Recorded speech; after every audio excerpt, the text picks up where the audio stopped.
ماشاء اللہ لا حول ولا قوۃ الا باللہ العلی العظیم اعوذ باللہ من الشیطان الرجیم بسم اللہ الرحمن الرحیم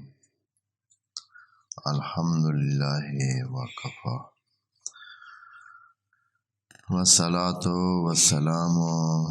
علی عبادہ الذین اصطفی اما بعد فرب اشرح لی صدری وَيَسِّرْ لِي أَمْرِي وَاحْلُلْ عُقْدَةً مِّن لِّسَانِي يَفْقَهُوا قَوْلِي وَقُلْ رَبِّ أَدْخِلْنِي مُدْخَلَ صِدْقٍ وَأَخْرِجْنِي مُخْرَجَ صِدْقٍ وَاجْعَل لِّي مِن لَّدُنكَ سُلْطَانًا نَّصِيرًا بسم اللہ وباللہ وتوکلت علی اللہ وعلیکم السلام۔ قال اللہ تبارک و تعالی فی سورۃ البقرہ آیت نمبر 46۔ بسم اللہ الرحمن الرحیم الذین یظنون انہم ملاقو ربہم وانہم الیہ راجعون۔ یا بنی اسرائیل اذکروا نعمتی التی انعمت علیکم وانی فضلتکم علی العالمین واتقوا یوما لا تجزی نفس عن نفس شیئا ولا يقبل منها شفاعة ولا يؤخذ منها عدل ولا هم ينصرون۔ صدق اللہ العظیم۔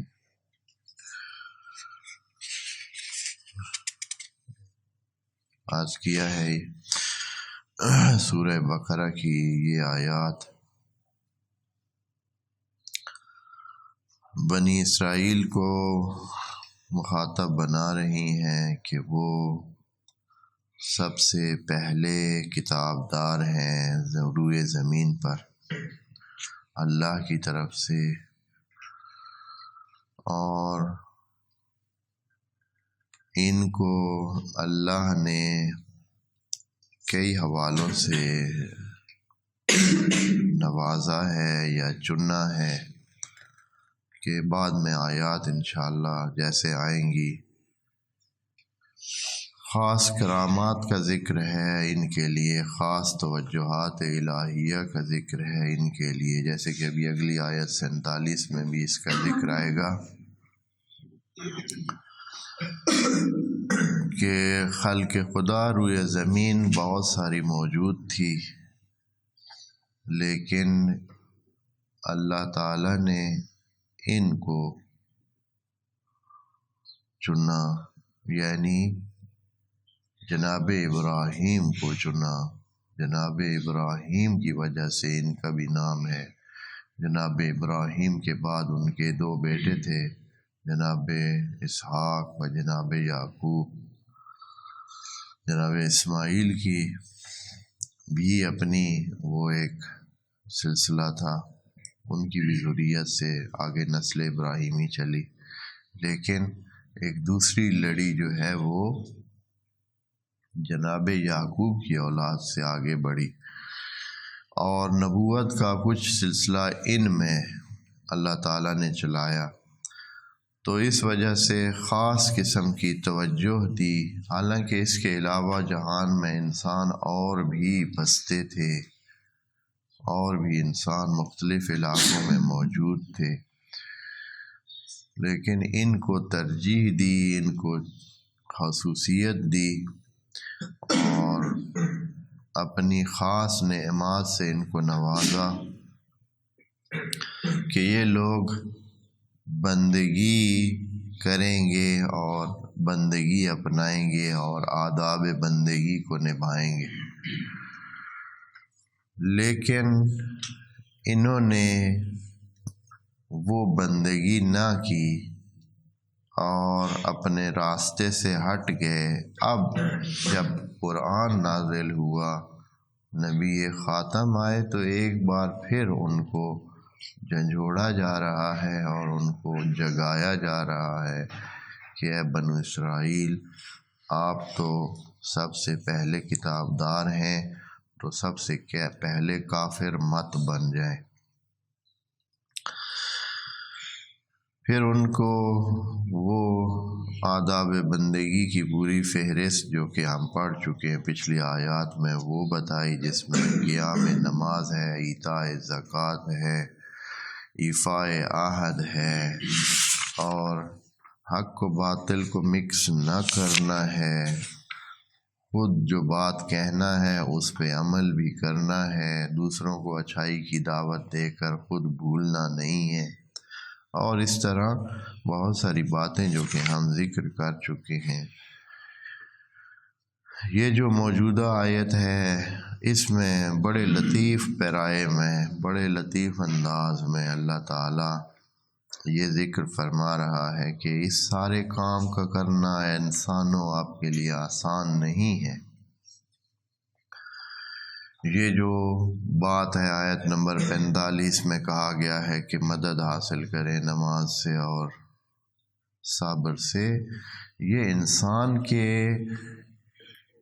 کہنے کے بعد نہیں اللہ نے یہ کیا، یعنی انسان نے ان ساری چیزوں کو دیکھ کر کوئی فریاد نہیں کی ہے، کوئی استمداد نہیں کی ہے، کوئی چیز سوال نہیں کیا ہے کہ اے اللہ یہ کام اس دنیا میں زمین پر رہتے ہوئے آسان نہیں ہے۔ زمین پر رہتے ہوئے ہماری جو کشش ہے زیادہ تر، جو ہمیں کھینچ کے لے جاتی ہے، جو ہمیں دور کرتی ہے تجھ سے، وہ بہت زیادہ ہے۔ ایسے مسائل، زندگی، یہ نعمات، یہ رونقیں، یہ رغبتیں، یہ اتنا بڑا جو جسم کا ڈھانچہ ہے، خود یہ ہمارا جسم کا ڈھانچہ ہی ہمارے اوپر بہت ہیوی ہے، اور ہم اسی کے وزن میں دب جاتے ہیں، اسی کی خواہشات پورے کرتے کرتے ہم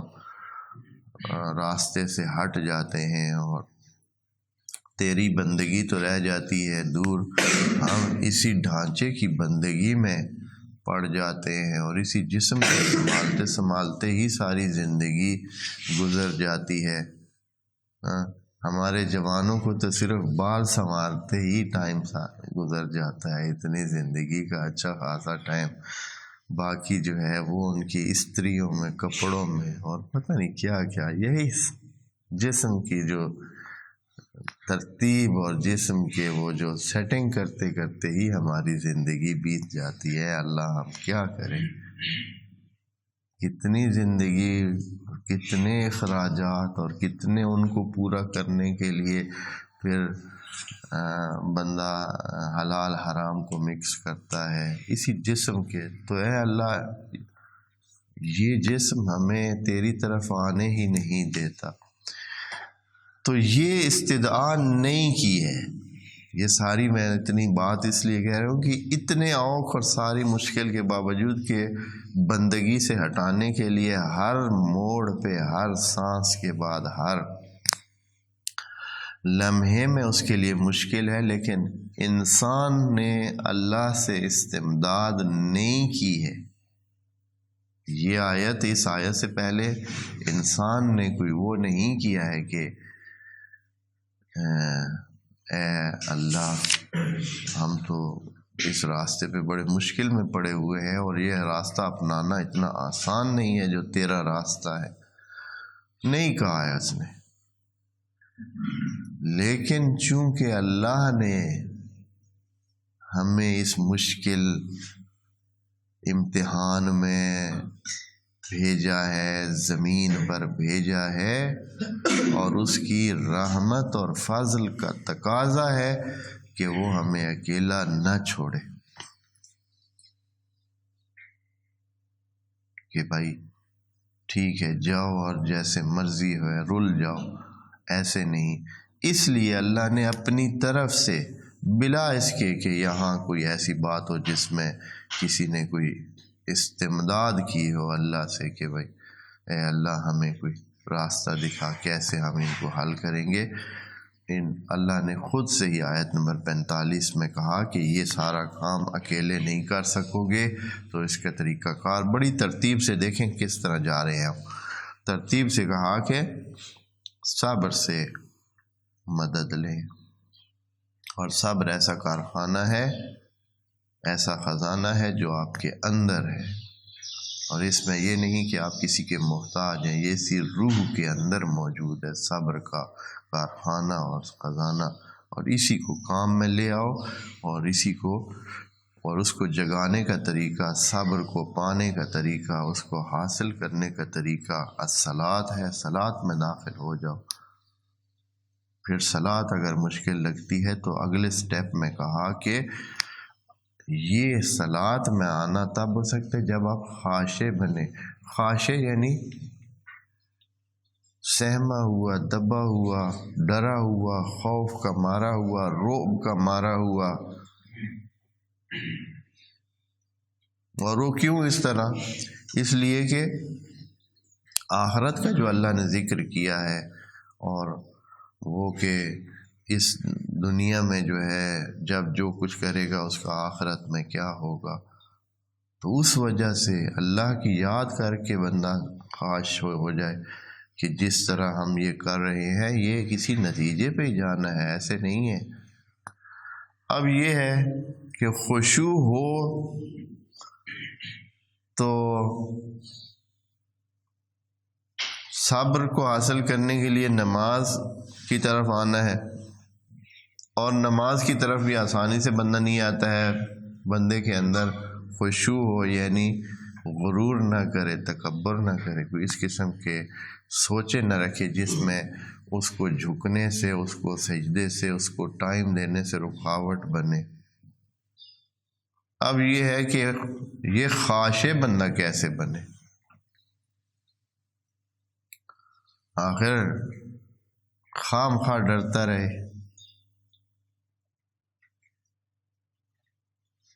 خاشع ہونے کا، خشوع کے حصول کا کیا طریقہ ہے؟ اللہ خاشع کیسے بنے؟ یہ جو ابھی آج 46 نمبر آیت ہے، الذین یظنون انہم ملاقو ربہم، ایک بند ہے، اور دوسرا وانہم الیہ راجعون دوسرا جملہ ہے، دوسرا بند ہے۔ اکثر مفسرین، جیسے کہ ایک ڈھب ہے، ایک روش ہے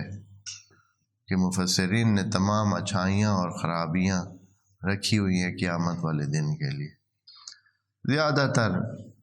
جملوں کو، زیادہ تر باتوں کو سیدھا لے جاتے ہیں کدھر؟ آخرت میں۔ اور یہ کام بھائی جن کو اچھائیاں ملنی ہیں وہ بھی آخرت میں ملیں گی، اور جن کو خرابیاں اور عذاب حاصل ہونا ہے وہ بھی صرف آخرت کو ہوگا۔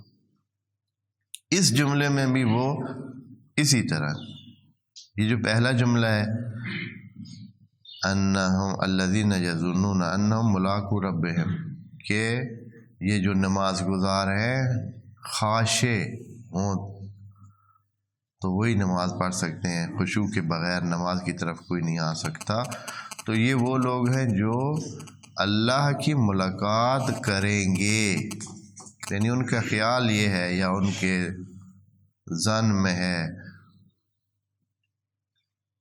وہ یہ سوچ کر یہ کام کرتے ہیں کہ اللہ سے ان کی ملاقات ہونی ہے آخرت میں، یعنی وہی آخرت کا تصور۔ جبکہ یہ آیت جو ہے، یہ جو پہلا حصہ ہے، یہ اسی خشوع کے لیے ہے۔ خشوع کیسے حاصل ہوتا ہے؟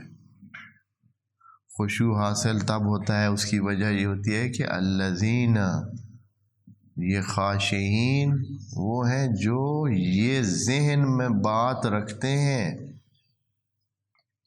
یظنون کا بھی عرض کرتا ہوں، یظنون، یہ جو علم سے تھوڑی سی نیچے کی صورتحال ہوتی ہے۔ علم تو ہوتا ہے کہ آدمی یقین کر لے، 100% ایک چیز کا احاطہ کر لے اور اس کو جان لے تو علم ہوتا ہے۔ اس سے کم تر جو ہوتا ہے ظن تقریباً اس کیفیت کو کہتے ہیں۔ تو یہاں بھی کہا گیا ہے کہ یہ یوں ظن کر رہے ہیں، یعنی اپنی سوچ کے مطابق، اپنے عقیدے کے مطابق کیا کر رہے ہیں؟ الذین یظنون انہم، کہ یہ نماز کی حالت میں ملاقو ربہم،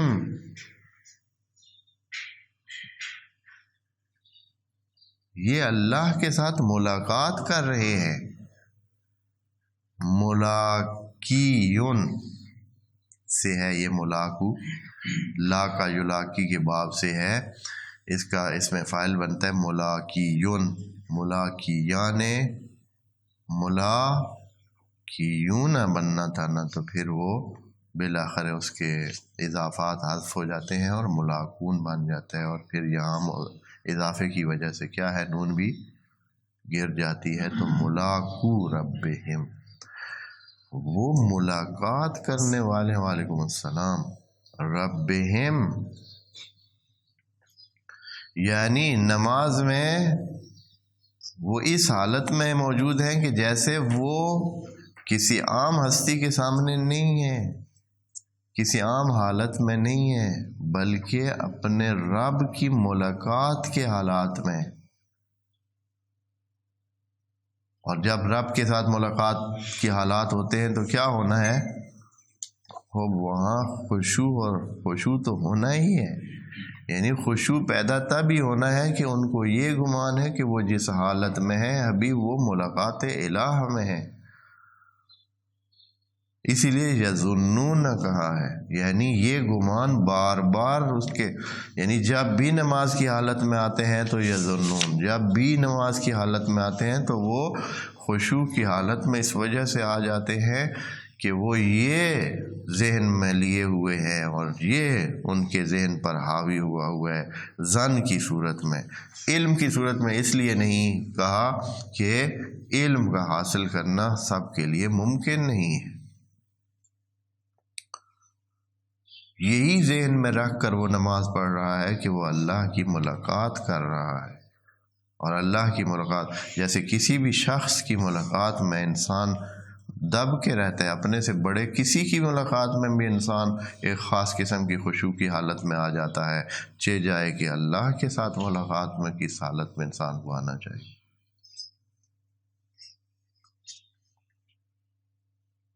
عام انسانوں سے آپ کبھی جائیں دیکھیں، کسی بھی اپنے سے کسی محترم تر بندے سے جو ہے، کسی بڑے سے،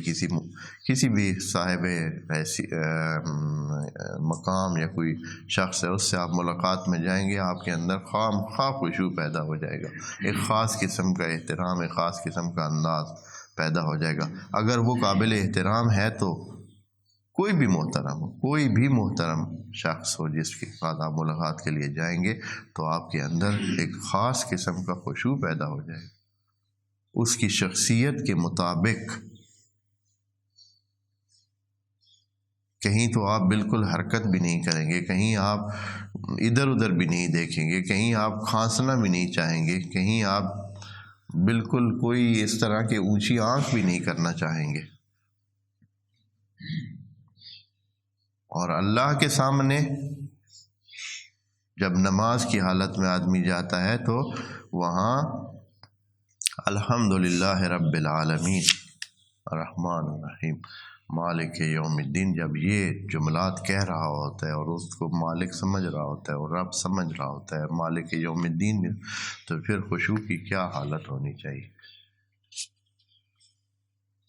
ملاقات رب میں ہی آدمی وہاں جا کر یہ استعانت والی دعا جو اوپر ہم نے آیت میں کہا استعینوا بالصبر والصلاۃ، وہاں نماز کے پہلے جملے میں، پہلے ذکر میں، یعنی سورہ فاتحہ میں کیا کہتا ہے؟ ایاک نعبد و ایاک،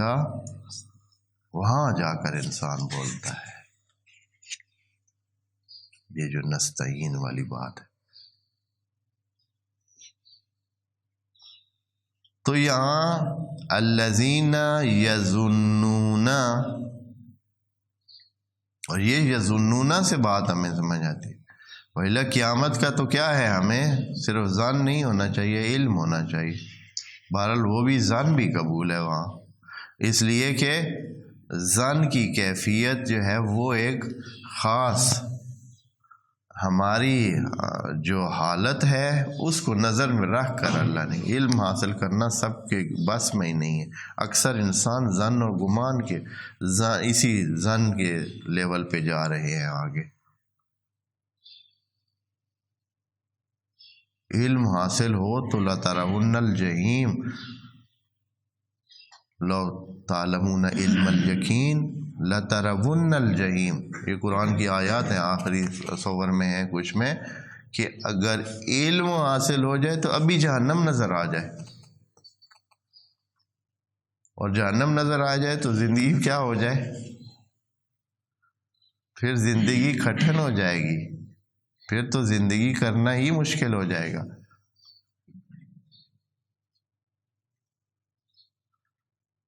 کیوں؟ اس لیے کہ وَإِنَّ جَهَنَّمَ لَمُحِيطَةٌ، وہ تو محیط ہے، پہلے ہی احاطہ کیے ہوئے ہے، بس اگر کسی کو نظر آ جائے تو پھر تو اس کی زندگی کدھر پہنچ جائے۔ شاید اس لیے یہاں یہ کہا ہے کہ ظن کی حالت۔ پھر آخری جملہ آخرت کے لیے کہہ دیا ہے، اس لیے یعنی مجھے تو بہت واضح نظر آ رہا ہے کہ یہ جملہ آخرت کے بارے میں نہیں ہے کہ یہ مومن یا یہ خاشع لوگ جا کر اللہ کی ملاقات کریں گے آخرت میں، نہیں، یہ خشوع ابھی جو پیدا ہو رہا ہے ان میں، تو خشوع اس لیے ہے کہ وہ اس محترم وجود کے، اس حرمت والے وجود کے سامنے کھڑے ہیں، اور اس وجہ سے کیا ہے، خاشع ہیں، الذین یظنون انہم ملاقو ربہم، یہ گمان، اور اس سے یہ درس بھی دے رہا ہے۔ خدا کریم صرف یہ نہیں بتا رہا ہے کہ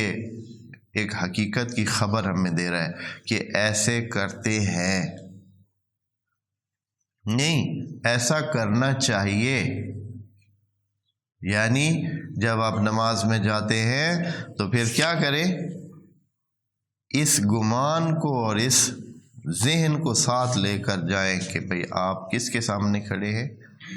اللہ کے سامنے کھڑے ہیں، اس رب کے سامنے کھڑے ہیں، اور لفظ اللہ بھی نہیں کہا ہے، رب کہا ہے۔ رب جب بندہ کہتا ہے تو یہ ہزاروں نعمتوں کا بھار جو ہے اس کے اندر دبا ہوا ہے، اس کے ساتھ ہے۔ ایک بندے کو آپ جب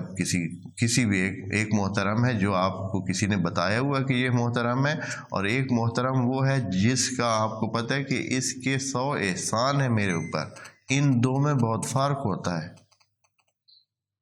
آپ اگر کسی کے بتائے ہوئے بات پر احترام کریں گے جس کا کوئی ظاہراً احسان آپ پر نہیں ہے تو وہ اور طرح کا احسان آپ کا جو ہے خشوع ہوگا۔ لیکن اگر آپ کو پتہ ہے کہ اس بندے نے تو 20 30 50 احسان کیے ہوئے ہیں، نعمتیں دی ہوئی ہیں مجھے، اس کے سامنے اس کا احترام کس کے طرف ہوگا؟ اس لیے یہ کیا کہا ہے، ملاقو ربہم، کہ وہ اپنے رب کی ملاقات میں کھڑے ہیں۔ اور رب کی ملاقات کی کنڈیشن یا حالات ہی اور ہوتے ہیں۔ جو انسان کا ولی نعمت ہو، جس نے اس کے سارے سلسلے پورے کیے ہوئے ہیں، اس کا ابھی بھی مالک وہی ہو اور آگے کے لیے بھی اسی نے ہی سب کچھ دینا ہو، اس کے اختیار میں ہو، اس کے سامنے تو صورتحال ہی اس طرح ہے کہ آپ دیکھ لیں کہ جیسے ابھی یہ جو ہوتے ہیں بڑے بڑے افسر جو ہزاروں انسانوں کو کسی کھاتے میں نہیں شمار کرتے، لیکن جب اپنے اوپر والے جس کے ہاتھ میں ان کی تقدیر کا وہ قصہ ہوتا ہے کہ اس کے ایک سائن سے اس کی تقدیر ادھر سے ادھر ہو سکتی ہے، اور یہ کہاں سے کہاں یہ جو ہے اچھا بھی بن سکتا ہے اور خرابی بھی ہو سکتی ہے، تو اس کے سامنے بندہ دیکھے کہ اس کی کیفیت کیا ہے، کس طرح یہ بھیگی بلی کی طرح، یا بالکل ایسے کہ جیسے اس کا ابھی یہ مرا ہوا ہے، اس میں سانس ہی نہیں ہے، اس طرح انسان جو ہے وہ اپنے بڑے افسروں کے سامنے کھڑے ہوتے ہیں کہ جیسے یہ بے سکت ہو چکے ہیں، ان میں سکت ہی نہیں ہے۔ ان کی جب وہ بولتے ہیں تو ان کے الفاظ کانپتے کانپتے منہ سے نکلتے۔ وجہ یہ ہوتی ہے کہ ان کے اختیار میں اس کا سب کچھ ہوتا ہے، اور اگر اس رب کے سامنے انسان اپنے آپ کو فیل کرے کہ بھائی اسی کے اختیار میں سب کچھ میرا ہے، جو مجھے دیا ہے وہ بھی اس نے دیا ہے، جو میرے پاس ہے وہ بھی اس میں، اور جو آئندہ اس نے دینا ہے وہ بھی ہے، تو اس صورت میں اس کی صورتحال کیا ہوگی؟ الذین، پھر خشوع نہیں ہوگا، پھر تو حتماً خشوع کے بڑے بڑے حصے اس کو نصیب ہوں گے۔ الذین یظنون انہم ملاقو ربہم، اور آخری جملہ یہ ہے اب کہ یہ جو خشوع کی ایک اور وجہ، ایک تو یہ وجہ ہے نا کہ ابھی ملاقات ہی اس محترم ہستی کے سامنے ہے، ساتھ ہے، دوسری یہ ہے کہ جو کچھ ہمارے پاس ہے یا ہم نے آخر جانا ہی اسی کے پاس ہے۔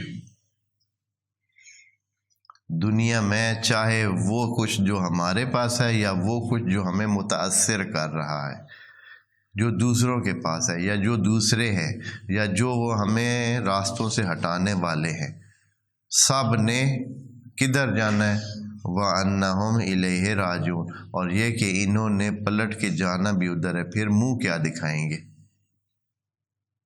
یہ ذہن میں رکھ کر، اس پر بھی یظنون لگا ہوا ہے، اور یہ ذہن میں رکھ کر، یہ عقیدہ رکھ کر وہ نماز میں کھڑے ہوتے ہیں کہ وَأَنَّهُمْ إِلَيْهِ رَاجِعُونَ، کہ وہ پلٹ کر انہوں نے جانا ہے تو اسی کے پاس جانا ہے، اور اسی ہی کی سب کچھ مالکیت ہے، ابھی بھی اور آئندہ بھی۔ اس وجہ سے ان کے دل میں خشوع آ جاتا ہے۔ بس یہ ترتیب آپ نے دیکھ لی ہے کہ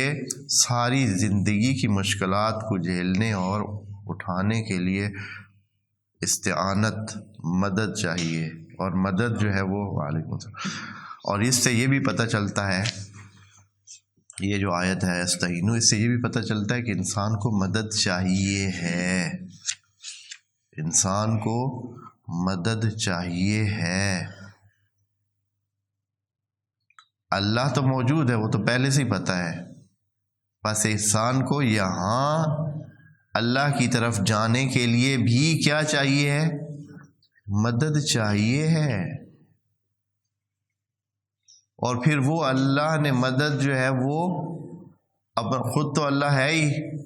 تو یہاں اللہ یہ بھی کہہ سکتا تھا استعینوا باللہ، کیا رکاوٹ تھی؟ استعینوا باللہ اللہ کہہ سکتا ہے کہ اب اس سارے کام میں آپ استعانت باللہ کریں، لیکن اس نے کہا کہ نہیں، درمیان میں کوئی چیز واسطہ بناؤ، اور اس واسطے کے لیے صبر کا کہا، اور صبر کے بعد صبر ہوئی، صبر کا دوسرا جو ہم عرض کیا یہ ساری ترتیب ہے، ہاں صبر جو ہے وہ حاصل کرنے کے لیے کیا پریکٹس کرنی چاہیے؟ نماز، نماز کے ذریعے صبر حاصل ہوتا ہے، اور نماز میں جانا خود بڑی مسئلہ ہے، تو اس کے لیے کیا کرنا چاہیے؟ اپنے غرور کو توڑنا چاہیے، تکبر کو توڑنا چاہیے، بڑائی کو ذہن سے نکالنا چاہیے، اور خشوع حاصل کرنا چاہیے، خشوع کی طرف آنے چاہیے۔ اور خشوع کو کیسے حاصل کریں؟ خشوع اس طرح حاصل ہوتا ہے کہ انسان یہ عقیدہ اور یہ ذہن میں رکھ کے جائے کہ نماز میں وہ کس کے سامنے کھڑا ہے؟ یظنون انہم ملاقو ربہم، وہ یہ گمان، یہ خاص قسم کے ذہن اور تصور اور ظن لے کے جاتے ہیں کہ وہ اللہ کی بارگاہ میں ہیں، تو خشوع حاصل ہوتا ہے۔ بس یہ بڑی ترتیب ہے، اور آخری جو ہے نا وہ وجہ خشوع کی یہ بھی ہو سکتی ہے، یہ بھی گمان ذہن میں ساتھ رکھنا چاہیے کہ ہم نے بالآخر جانا بھی اسی کے پاس ہے، ہم کچھ بھی نہیں ہے، کسی نے باقی نہیں رہنا ہے، کسی کے پاس کچھ بھی نہیں رہنا ہے۔ تو اس سے کیا ہوتا ہے؟ انسان کا غرور، تکبر، بڑائی، کچھ بھی جو ذہن میں آئے کہ جو اس کے لیے رکاوٹ بن رہا، وہ سارے کا سارا دور ہو جاتا ہے۔ تو یہ آیت بڑی ہی دقیق اور دھیان والی ہے، اور کتنے دھیان سے انسانی نفسیات کے احاطہ کیے ہوئے ہے، اور انسان کو یہ اس دنیا میں بھی کامیابی کے لیے ایک بہت بہترین ذریعہ ہے کہ جس سے انسان کیا ہوتے ہیں، اگر کوئی بندہ فرض کریں کہ نماز نہیں پڑھتا ہے، نماز کے ٹائموں جتنا ٹائم اور اتنا اپنے آپ کو ریاضت میں رکھتا ہے، اس کو بھی یہ چیزیں حاصل ہوں، اس لیے کہ اس کے ذریعے وہ صبر، یہ تو پاکیزہ ترین طریقہ ہے جو اللہ نے بتایا ہے، جس میں اللہ کا قرب بھی حاصل ہوتا ہے اور ساتھ وہ صبر کی منزل بھی آدمی پاتا ہے۔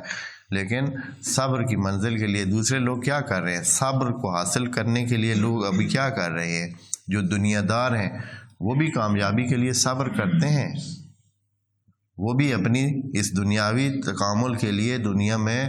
اپنے آپ کو کامیاب بنانے کے لیے صبر کا ہی راستہ اپناتے ہیں، لیکن وہ صبر کو حاصل کرنے کے لیے کیا کرتے ہیں؟ وہ دوسرے طریقے اپناتے ہیں، وہ ریاضت کرتے ہیں، وہ اپنے آپ کو مشکلات میں ڈالتے ہیں، وہ دوسری مشکلات میں ڈالتے ہیں۔ جیسے ابھی ہمارے پاس تو کتنا بہترین ہے، ایک اللہ کی ملاقات کا ذریعہ بنا کر ایک صبر کو حاصل کرنے کا ذریعہ بتایا، جبکہ مثال کے طور پر جو ہندو مذہب رکھتے ہیں یا بدھ مت کے پیروکار ہیں یا اور مختلف ادیان کے پیروکار ہیں، وہ اپنے آپ کو مشکلات میں رکھتے ہیں۔ مثلاً یہ ہے کہ کوئی بندہ الٹا لٹک رہا ہے بھائی درخت سے، پچھلے وہ ہر روز پریکٹس کرتے کرتے اب وہ پورا دن لٹکا رہتا ہے۔ کوئی بندہ دھوپ میں بیٹھا ہے، کوئی بندہ جو ہے وہ ایک ٹانگ پہ جو ہے نا وہ کھڑا ہے۔ یہ جو ابھی آج کل کے جدید دور میں انہوں نے ایک اور چیز ایجاد کی ہوئی ہے پہلے سے، لیکن اب زیادہ رائج ہو گئی ہے، یوگا۔ جن دوستوں نے سنا ہوا ہے یوگا سنا ہوا ہے، وہ بھی یہی ہے، صبر کے حصول کا ذریعہ ہے۔ آدمی ایک ہی کیفیت میں بیٹھا ہوتا ہے، بس کچھ بھی نہیں کر رہا ہوتا ہے، اپنے آپ کو ساری دنیا سے آس پاس سے وہ کاٹ کے رکھتا ہے، وہ زنجیروں کو توڑتا ہے، وہ اپنے اندر صبر کے اس خزانے کو ڈھونڈتا ہے، جگاتا ہے، اور اس کے ذریعے سے اس کی جسمانی اور روحانی طاقتیں اتنی بڑھ جائیں کہ زندگی کو بہت آسانی سے وہ گزارتا ہے، زندگی کے مسائل سے بہت آسانی سے وہ مقابلہ کرتا ہے اور پھر ترقیاں کرتا ہے۔ یہ معنوی پاور، یہ جو صبر کی پاور ہے، یہ ابھی بھی اپلائی ہو رہی ہے، یہ نہیں کہ یہ صرف دین میں ہے۔ دین نے تو ایک اچھا ذریعہ بتایا ہے کہ اس میں آپ ویلے نہ بیٹھیں، صرف بس بھائی یہ جو ہے نا آپ نے یہ کر کے سانس لینا ہے اور یہی سمجھنا ہے کہ میں بڑی طاقتوں کو جو ہے نا وہ اپنے اندر جگا رہا ہوں اور انرجی کو جذب کر رہا ہوں، یعنی ایک خاص قسم کے اس طرح کے جملے اور اس طرح کی باتیں ان کو بتائی گئی کہ اس وقت یہ سوچے رکھ کر آپ نے ادھر بیٹھنا ہے کہ میں انرجی کو اپنے اندر جذب کر رہا ہوں اور میں جو ہے یہ ایک خاص قسم کی پاور مجھے حاصل ہو رہی ہے۔ اور پھر وہ اصل میں پاور کیا ہوتی ہے؟ وہ صبر کی ہوتی ہے، وہ یعنی ادھر بیٹھ کر جو اپنے آپ کو پابند کر لیتا ہے، وہ جو اپنے آپ کو محدود کر لیتا ہے، وہ جو دنیا کی تمام زنجیریں آس پاس کی، اپنے رشتہ داروں کی، اپنے کام کی، اپنے تجارت کی، اپنے جو بھی اس کی مصروفیات ہیں، جو اس کی رونقیں جو اس کو اپنی طرف کھینچتی، ان تمام کو توڑ کر وہ فٹ ہو کر بیٹھ جاتا ہے بندہ، اور تو جسم کی حرکات کو بھی روک لیتے ہیں۔ اجازت نہیں ہے کہ بازو ادھر ادھر ہلے، اجازت نہیں ہے کہ سر ادھر ادھر ہلے، بس ایک ہی اس پہ، اور پھر جسم جو ہے وہ رونا شروع کر دیتا ہے، جسم تنگ کرنا شروع کر دیتا ہے کہ بھائی تھک گیا ہوں، لیکن پھر بھی وہ کہتا ہے نہیں، برداشت کرنی ہے، برداشت کرنی ہے، برداشت کرنی ہے، اور یہ کیفیت لے کر وہ صبر کے کسی درجے پہ پہنچ جاتا ہے، اور پھر اس کا مقابلہ کرنا کسی عام انسان کے بس میں نہیں ہوتا، پھر وہ دنیا کی مشکلات ہوں یا انسانوں کے مقابلے میں بہت آگے چلا جائے۔ اسی چیز کو دیکھیں کتنے محترم انداز میں، کتنے بہترین انداز میں، اور انسانی اس کے مطابق کہ انسان باتیں بھی کر رہا ہے، کسی سے ملاقات کر رہا ہے، کسی کے سامنے اپنا اندر کی ساری جو باتیں ہیں وہ بھی کر رہا ہے، اور حاصل وہی صبر کی منزل ہو رہی ہے، صبر کی منزل حاصل ہوئی، اور اس کے لیے کتنا آسان کر دیا ہے. اس کے لیے تو کوئی وجہ نہیں ہے، وہ کہ کیوں بیٹھا ہے بھائی ادھر، اس سے کوئی پوچھے کیوں بیٹھا ہے تو ادھر، پھر ادھر سوچ کے کیا بیٹھا ہے، تمہیں بٹھانے کے لیے کیا مجبوری ہے، کیا چیز اس کو خشوع کی طرف یا اس کے ادھر بٹھانے کے لیے آرام بخش ہوگا کہ اس کو مشکل پیش نہ آئے. اس کے پاس کوئی بات نہیں ہوتی ہے سوائے اس کے کہ یہ جو اس طرح کے جملے بنے ہوئے ہیں کہ انرجی کا وصول ہو رہا ہے، یہ خاص قسم کی انرجی انسان کو مل رہی ہے، وہ وہی انرجی ہوتی ہے جو ابھی ہم ذکر کر چکے ہیں. بس یہ کتنی مہم آیت، اور اس میں کیسی بات کی ہے جو آج انسان، یہ ابھی آپ پتہ نہیں کتنا جانتے ہیں، کتنے لوگ ہیں، آپ یوں کہہ لیں کہ لاکھوں لوگ اسی چکر میں پڑے ہوئے ہیں کہ وہ اس قسم کی انرجی حاصل کریں، یعنی صبر کی منزل پر پہنچ جائیں، اس صبر کی منزل کی حاصل کرنے کے در پہ ہیں. خواب یہ بہت مہم آیت تھی، اس لیے ہم نے اس پر ٹائم لگایا ہے، اور دوستوں کی خدمت میں عرض کیا ہے کہ یہ آیت نمبر 45 اور 46 یہ اس صبر کی لیول اور مقام پر پہنچانے کے لیے کتنی درخشان رہنمائی ہے، اور انسانوں کی عام روٹین کی زندگی کو بھی بہترین بنا سکتی ہے. الذین یظنون انہم ملاقو ربہم وانہم الیہ راجعون، اور یہ کہ یہ انسان سارے پلٹ کے ادھر ہی جا رہے ہیں. چونکہ یہ بہت مہم تھی، ذرا زیادہ وقت اس پر لگ گیا ہے. انشاءاللہ ہم جو اگلی آیت ہے جو کہ دوبارہ بنی اسرائیل کو ایک خطاب کے ذریعے مزید ان کو جھنجھوڑا جا رہا ہے اور ان کو خدا اپنی بندگی کے تعہدات یاد دہانی فرما رہا ہے، کرا رہا ہے، تو انشاءاللہ ہم ذکر کریں گے. والسلام علیکم ورحمۃ اللہ وبرکاتہ.